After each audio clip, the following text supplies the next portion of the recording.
ஒரு ஸ்டூலில் உட்காந்துருவார், பின்னாடி சாய மாட்டார், பின்னாடி கூட அப்படியே உட்காந்துருப்பார். அப்படியே உட்காந்துட்டு யார் யார் என்ன பண்ணுறா அதை மட்டும்தான் பார்த்துக்கிட்டே இருப்பார். விறுவிறு வேலை நடக்கும். மற்றவங்க என்ன வேலை பார்க்குறாங்க, வேகமாக வேலை நடக்குதா, என்ன சாப்பிட்றாங்கன்றது மொத்தமாக அப்படி ஒரு நெட்வொர்க் மாதிரி வச்சுக்கிட்டு எல்லாரோட கேரையும் எடுத்துக்கிறவர். ஒரு ஈவன் டைலாக்லாம் உங்களுக்கு வந்து தெரியாது. ரமணாவில் வந்து எந்த டைலாக்குமே நான் 2 டேக் மேலே போனதே கிடையாது. எந்த டைலாக்குமே 2 டேக் மேலே நான் போனதே கிடையாது.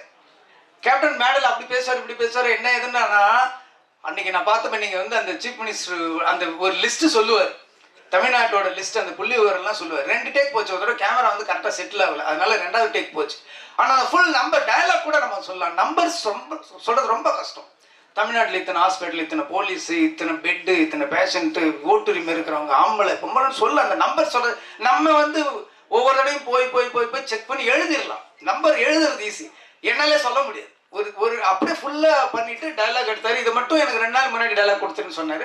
2 நாள் முன்னாடி டைலாக் சொன்னால் ஃபுல்லாக பண்ணார். 2 டேக்கு 2 டேக்கில் சிங்கிள் ஷாட் நீங்கள் பார்த்தீங்கன்னா தெரியும்.